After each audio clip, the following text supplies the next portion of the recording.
Hello YouTubers, this is going to be Doom and Gloom report number 7. In this report, I said I was going to talk about the wiretapping, but I'll save that for later. I'm going to go to 9.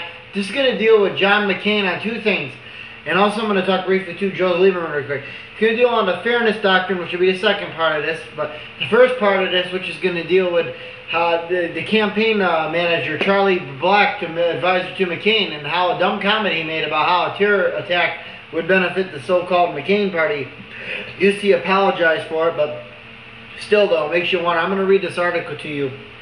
And I told you, behind everything, these Zionists and elitists throughout the world and stuff, we can beat the one world order, I feel, Us citizens just got to be peaceful about it and stuff, but, it's all in God's hands. If it's going to happen, His return, it's going to happen, and all these wicked men are going to battle Armageddon. But, I want to read this to you. McCain advisor.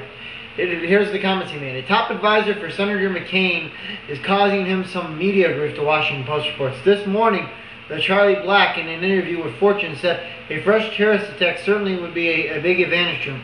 Black also said that the December assassination of former Pakistani Prime Minister Benazir Bhutto, while unfortunate, helped McCain win the Republican primary and focusing attention on national security. Black says his knowledge and his ability to talk about it reemphasized that this is the guy who's ready to be commander-in-chief, and it helped us. The comment was noted on all three network news programs, with ABC's World News saying, and Charles Black, a senior advisor to John McCain, is quoted today saying a terrorist attack on U.S. soil would bring a big advantage to his candidate. McCain said he could not imagine why Black would say this, and he strongly disagreed. Of course he's going to disagree.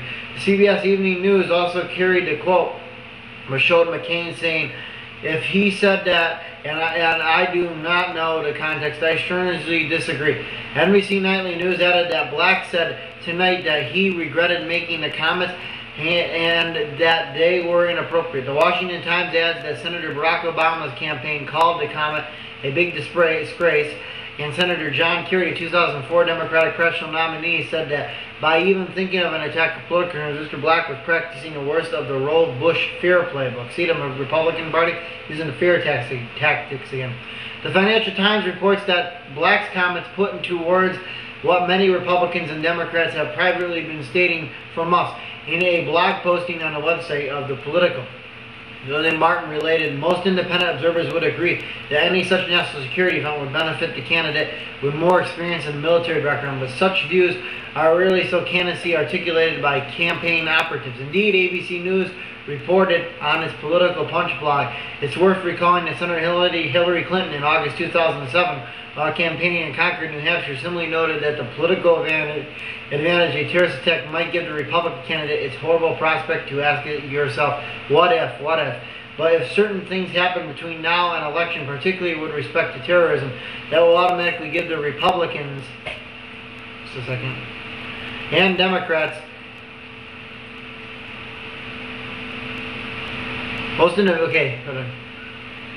It's worth recalling that Hillary in August 2007 campaigning in Concord, New Hampshire, similarly noted that the political advantage terrorist attack might have given the Republicans is a horrible prospect to ask yourself, what if?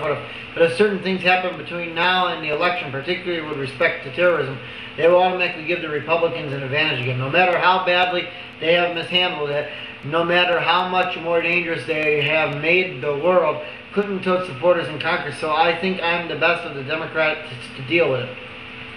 Here's the second part of the McCain thing I was telling you about: energy, the environment, and education. Now, I don't like this quote. To me, it sounds like Nazi Germany, but I'm going to read this to you. This is about Senator McCain.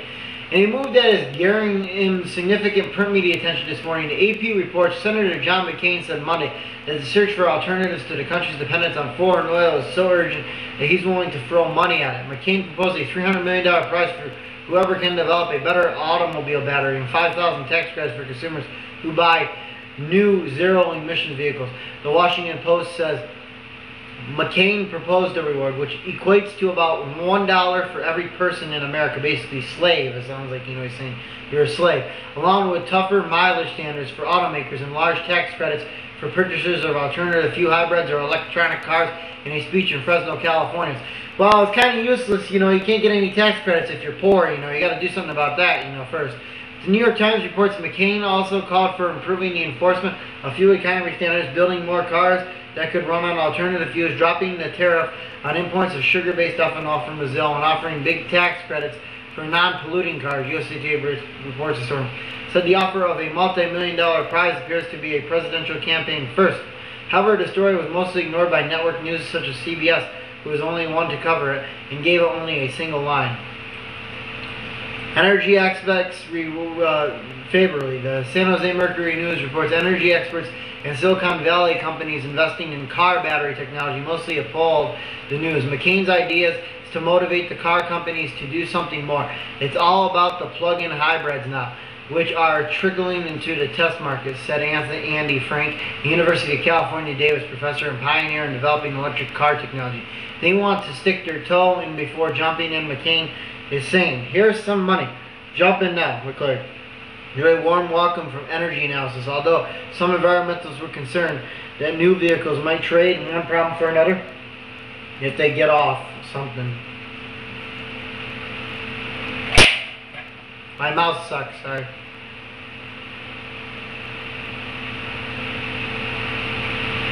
Yeah, so basically though, it's the environmental movement again. These guys are just too easy to figure out, you know. Energy, the environment, and education is what they use about. And I was telling you, I heard this thing recently. Russia, of course, in the Bible are the kings of the north. They're the ones who are supposed to make the first move, you know, when Israel and Iran go to war.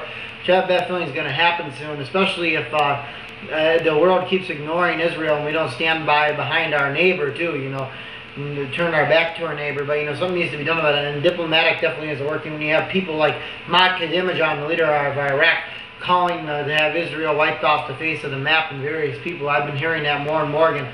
And of course there's a line in the Bible somewhere where it says, cast Israel off the map so that their name being no more in remembrance. And it just seems like everything's pointing to the second coming of Christ and the soon tribulation. But, you know, I was just going to say some good sites to check out too that deals with stuff is this one site called satansrapture.com. I'll post on here. They have good Bible code stuff. They actually predicted the Bhutto assassination right on with the Bible code.